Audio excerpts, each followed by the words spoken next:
अगर मैं आपसे कहूँ कि इंडिया में 90% लोग गलत बाइक खरीद लेते हैं तो शायद आप यकीन नहीं करेंगे। कोई सिर्फ लुक्स देखकर बाइक खरीद लेता है, कोई सिर्फ बड़ी सीसी देखकर, और कोई यूट्यूब या दोस्तों को कॉपी करके लाखों रुपए खर्चा कर देता है। लेकिन सच ये है कि हर बाइक हर राइडर के लिए नहीं बनी होती है। अगर आप रोज 20 से 40 किलोमीटर सिटी ट्रैफिक में बाइक चलाते हैं, ऑफिस या कॉलेज जाते हैं और आपको अच्छे माइलेज के साथ कम मेंटेनेंस चाहिए, तो 100 सीसी से 160 सीसी बाइक आपके लिए बेस्ट है। आप सिर्फ सिटी के लिए 400 सीसी या 650 सीसी बाइक खरीद रहे हैं तो ज़्यादा चांसेस है कि आप फ्यूल, सर्विस और मेंटेनेंस पर एक्स्ट्रा पैसा खर्चा करेंगे, लेकिन उस पावर का पूरा फ़ायदा कभी उठा ही नहीं पाएंगे। बात करते हैं वीकेंड राइडर की। अगर आप हर वीकेंड हाईवे राइड पर निकलते हैं, 200-500 किलोमीटर चलाते हैं और लॉन्ग राइड्स पसंद है, तो 250 सीसी से 450 सीसी सेगमेंट आपके लिए बेस्ट बैलेंस चॉइस है। ये बाइक सिटी में भी कंफर्टेबल है और हाईवे पर भी बिना इंजन को ज़्यादा स्ट्रेस दिए अच्छे क्रूजिंग एक्सपीरियंस देती है। अब आते हैं एडवेंचर राइडर पर। अगर आप लद्दाख, स्पीति या ऑफ रोडिंग ट्रिप प्लान करते हैं तो सिर्फ सीसी मत देखिए।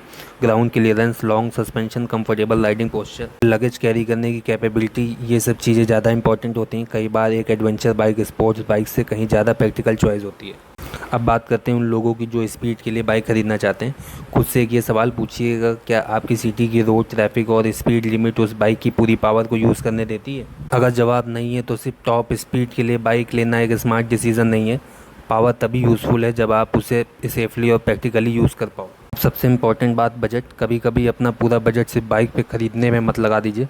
बाइक के बाद भी काफ़ी खर्चे होते हैं, जैसे helmet, riding jacket, gloves, insurance, fuel, engine oil, service, tyres. अगर इन सब चीज़ों के लिए पैसे नहीं बचे तो बाइक का मज़ा भी धीरे धीरे ख़त्म हो जाएगा। तो सबसे इम्पॉर्टेंट बात, कभी भी बाइक दूसरों को देखकर मत खरीदो। ना ही यूट्यूब से कॉपी करो, ना ही दोस्तों को, ना ही सिर्फ लुक्स देखकर डिसीजन लो, और ना ही सिर्फ बड़ी सीसी देखकर। बाइक हमेशा अपनी राइडिंग स्टाइल, अपनी ज़रूरत, अपनी बजट और अपने कंफर्ट के हिसाब से ही खरीदो।